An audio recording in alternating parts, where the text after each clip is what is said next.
No nosso curso, a gente vai tratar com equações e problemas lineares. Por isso, é interessante introduzir espaços que têm uma estrutura linear.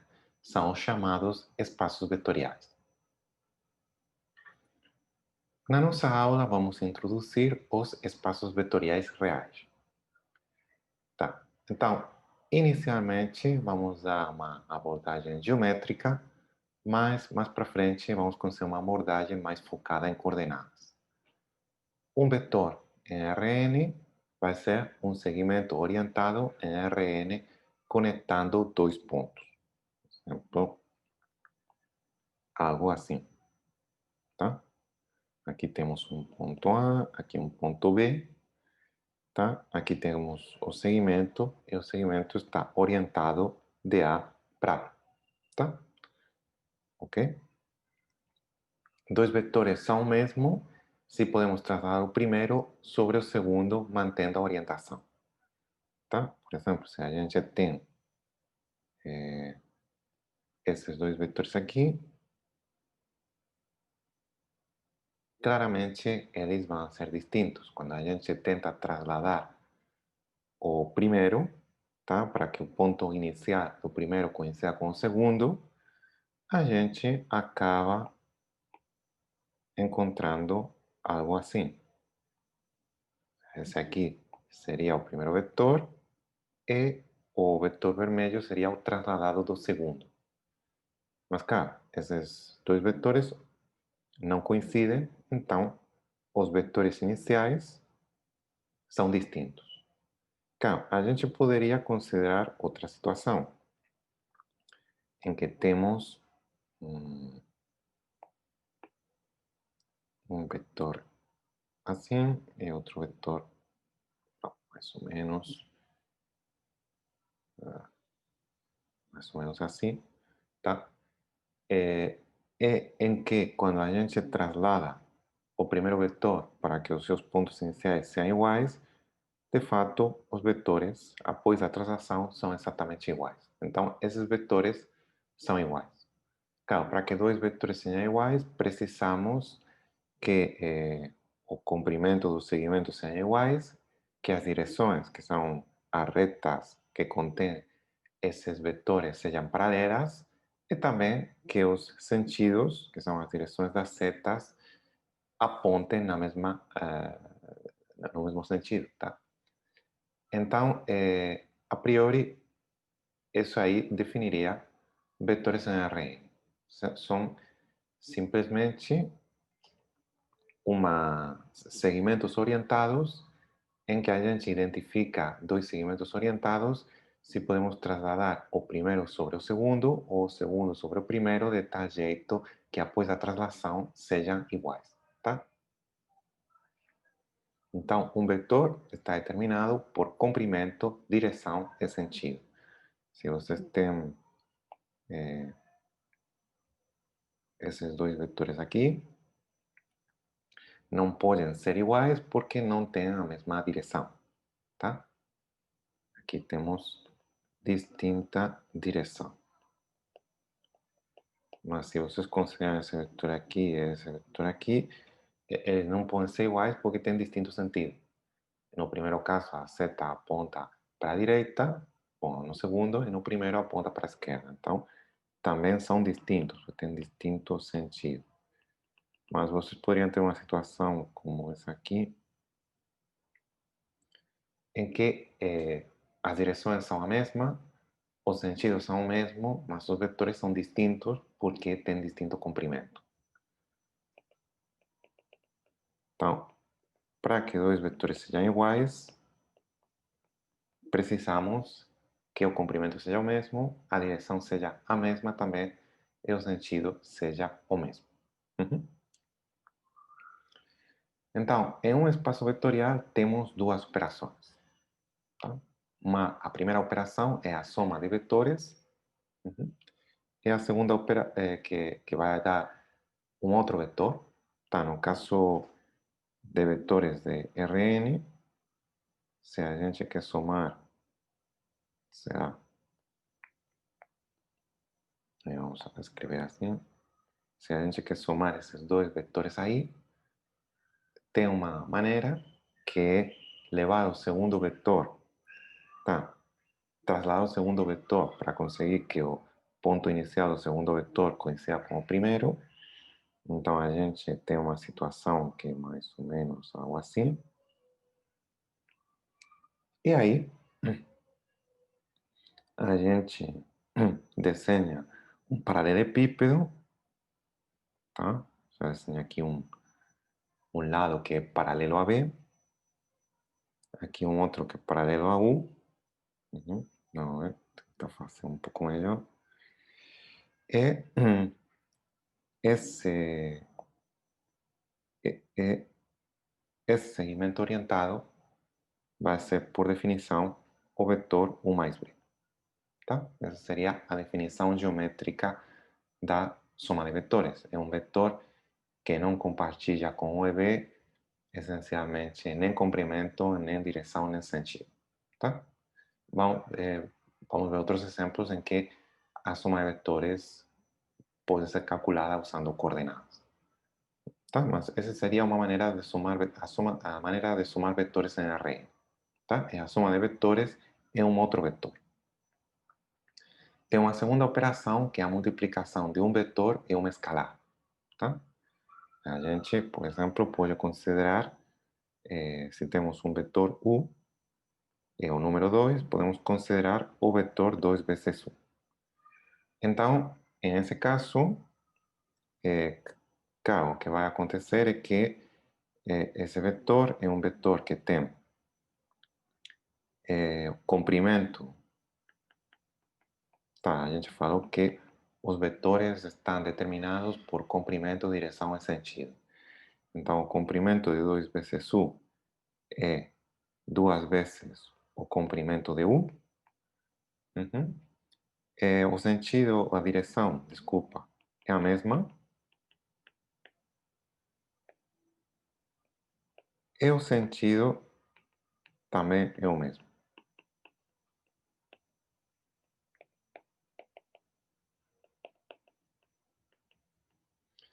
Mas, em geral, tá, podemos ter.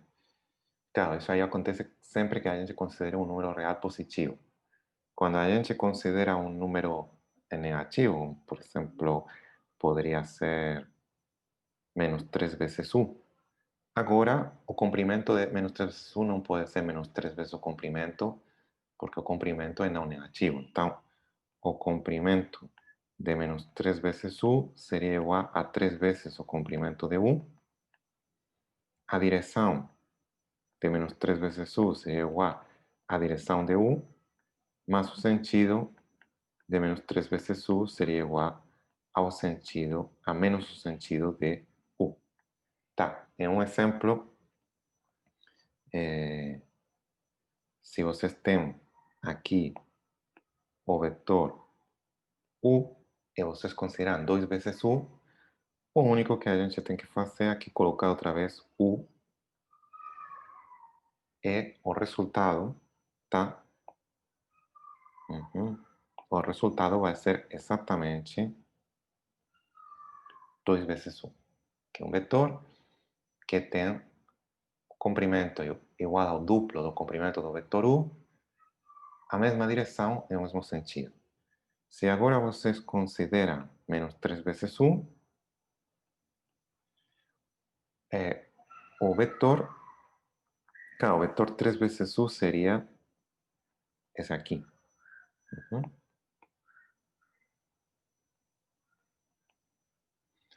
E o vetor menos 3 vezes U vai ser, de fato,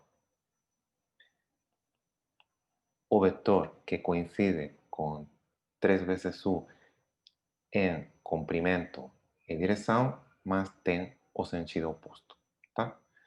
Tudo bem.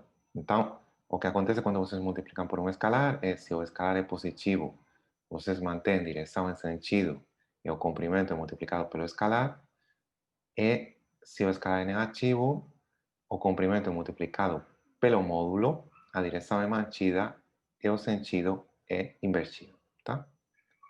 Essas são as duas operações que a gente tem en Rn, mas vamos a ter essas operações em qualquer espaço vetorial. Ok?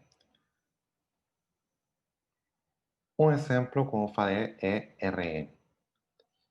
Em Rn é bem simples ver essas operações em coordenadas. Quando a gente...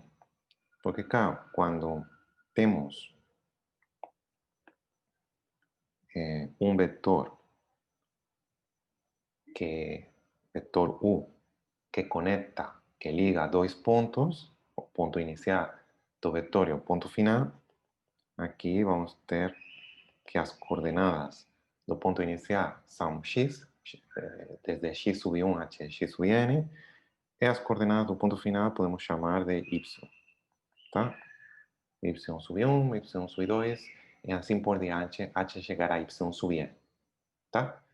E o que podemos considerar como coordenadas do vetor U é y sub 1 menos x sub 1, y sub 2 menos x sub 2, e assim por diante, hy sub n menos x sub n, tá? E essa escolha é boa porque se vocês agora considerar o mesmo vetor, mas trasladado,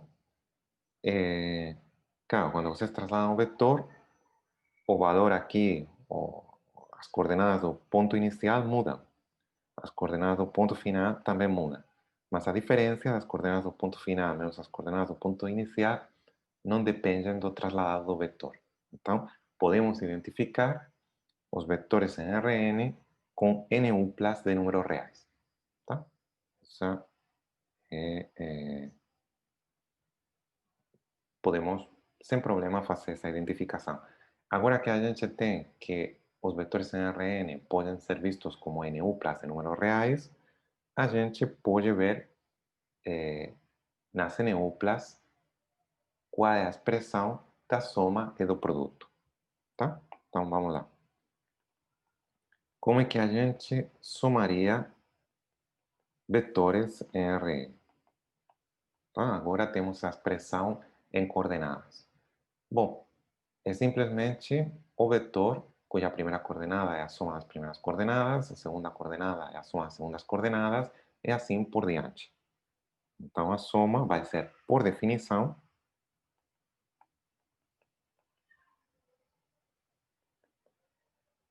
x sub 1 mais y sub 1 como primeira coordenada, x sub 2 mais y sub 2. Bom, e a coordenada jésima é x sub j mais y sub j. Desse jeito, temos definida a primeira operação, que é a soma de vetores. Precisamos definir a segunda operação, que é o produto de um vetor de Rn com um número real.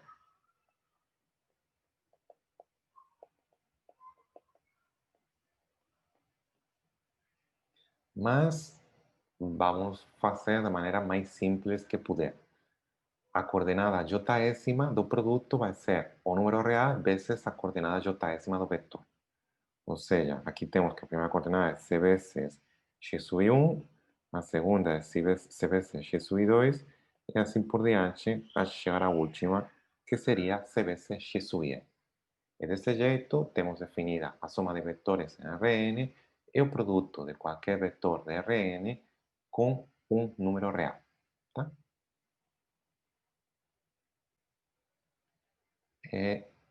Então, agora vamos definir o que é um espaço vetorial. O exemplo que vocês têm que considerar de espaço vetorial, o exemplo mais simples é Rn. Tá? Então, todas as propriedades vão ser satisfeitas por Rn, mas além de Rn, existem outros espaços vetoriais que vamos considerar no curso. Tá? E como eles têm propriedades, em muitos casos, semelhantes, é interessante dar uma estrutura, que seria a estrutura de espaço vetorial, que contém a todos esses espaços. Tá? Então, dizemos que um conjunto, que vai ser distinto do conjunto vazio, ou seja, é um conjunto que no mínimo possui um elemento, é um espaço vetorial se cumpre as seguintes propriedades. Temos uma lista de propriedades que devem ser satisfeitas pelo candidato a espaço vetorial. A primeira é que existe uma adição em B, tá? Com as seguintes propriedades. Ou seja, existe uma operação que seria a soma, que associa a cada par de vetores a soma dos dois vetores, tá? E vamos ver quais são as propriedades que deve cumprir a soma de vetores. A primeira é que deve ser comutativa, tá? Se a gente soma U e V, o resultado deve ser o mesmo que se somamos V e U. Por definição, a gente está pedindo todas as propriedades para que o espaço seja um espaço vetorial. Se alguma dessas propriedades não vale, não temos um espaço vetorial. Tá? Isso aqui é uma definição. Outra das propriedades é que a soma é associativa, tá? Como acontece para a soma de números reais. Aqui a gente temos uma soma de três números. Quando a gente soma três números, temos que agrupar eles de alguma maneira. Podemos somar primeiro, o segundo e o terceiro, e aí somar o primeiro, ou somar os dois primeiros e aí somar o segundo. Tá? Mesma coisa podemos fazer para vetores. E a pergunta é se, quando a gente agrupa de maneiras distintas, o resultado ainda é o mesmo. E a resposta é que se o nosso espaço é um espaço vetorial, isso aí deve acontecer. A soma precisa, por definição, ser associativa. Tá?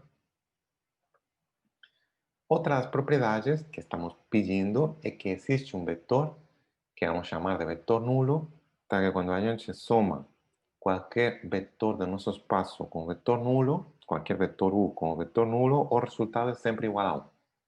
Tá? Ok. Outras propriedades é esse vetor vai ser chamado de vetor nulo, porque vamos ver de fato que é único. Para todo elemento, outra propriedade mais, para todo elemento, para todo vetor, existe o oposto do vetor, para o qual vamos usar a notação menos 1.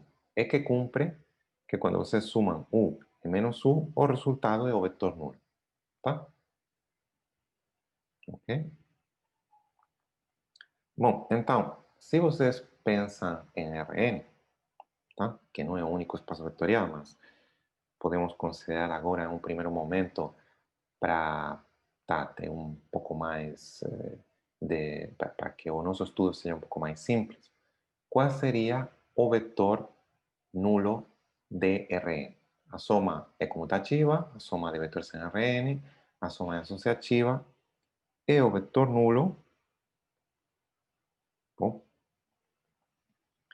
é de fato o vetor que tem todas as coordenadas iguais a zero. Quando você soma a um vetor com coordenadas x sub j ao vetor nulo, em cada coordenada a soma vai ser x sub j mais zero, ou seja, x sub j. Ou seja, o vetor que todas as coordenadas são iguais a zero é o vetor nulo do Rn. E qual seria o vetor oposto? Tá. Se você agora tem o vetor U, cujas coordenadas são U sub 1, U sub 2 e assim por diante, tá? O vetor nulo é o vetor que somado a U dá o vetor nulo. Então, o vetor oposto, desculpa. Então, o vetor oposto de U vai ser o vetor cujas coordenadas são menos U sub 1, menos U sub 2 e assim por diante, até chegar a menos U sub n. Porque a soma de U e menos U é o vetor que tem todas as coordenadas iguais a zero. Ou seja, o vetor nulo. Tá? Então, aqui temos que para Rn todas as propriedades que estão na lista valem. Tá? Mas ainda temos mais propriedades, porque essas são propriedades que são satisfeitas pela soma. Mas ainda temos uma segunda operação, que é o produto de vetores por escalares, por números reais. E essa propriedade, essa operação, também deve satisfazer algumas propriedades. Tá? Então, temos uma multiplicação de escalares e vetores. Cada vez que a gente considera um escalar, um número real e um vetor, vamos obter um vetor alfa vezes u, se alfa é o escalar e u é o vetor, e a operação produto por escalar satisfaz as propriedades seguintes. A primeira é essa propriedade que poderíamos considerar como uma propriedade associativa, em que Aqui temos um vetor beta vezes u, porque temos o produto de uma escalar, que seria o beta, e um vetor que é u, e alfa é um escalar que podemos multiplicar pelo vetor beta vezes u. Então, essa expressão aqui é um vetor. Alfa vezes beta é um escalar, e o produto de um escalar é um vetor, é um vetor. Então, essa expressão aqui também é um vetor. E as duas expressões, de fato, são sempre iguais, seja qual for a escolha dos escalares alfa e beta e do vetor u. Essa é a primeira das propriedades que deve ser satisfeita pela multiplicação de escalares e vetores. Temos essa segunda propriedade, que é a propriedade distributiva da, bom, da, entre a soma de escalares e o produto de escalares e vetores. Tá. Então, temos que alfa mais beta é um escalar, o produto de um escalar é um vetor. Aqui, alfa vezes u é o produto de um escalar é um vetor, ou seja, um vetor. Beta vezes u, pela mesma razão, é um vetor. E a soma de vetores é um vetor. E o que estamos pedindo é que esses dois vetores, o vetor que está à esquerda e o vetor que está à direita, sejam sempre iguais. Tá? É uma condição que é necessária para que o nosso espaço seja um espaço vetorial. Tá? Também temos uma propriedade distributiva em que a soma que aparece aqui seria a soma de vetores. Se temos que alfa é um número real e u e v são vetores, podemos considerar a soma de u e v é um vetor, alfa, que é um escalar, vezes um vetor, também é um vetor, e aqui temos alfa vezes u, que é um vetor, alfa vezes v, que é um vetor, e de fato a soma de dois vetores. Então, de novo, os dois lados da igualdade são vetores. E o que estamos pedindo é que, seja qual for a escolha de alfa e os vetores u e v, os dois lados da expressão sejam iguais. Tá? Então, outras condições que a gente está exigindo. E a última condição é que quando a gente multiplica qualquer vetor pelo escalar igual a 1, tá, o resultado é o mesmo vetor. 1 vezes u é igual a u para qualquer vetor u. Vocês podem conferir que todas as propriedades são satisfeitas para Rn. Tá? É bem simples. Então, temos que Rn é um espaço vetorial. Hoje introduzimos os espaços vetoriais. O próximo dia daremos vários exemplos de espaços vetoriais e também veremos algumas das propriedades elementares dos espaços vetoriais. Muito obrigado pela sua atenção.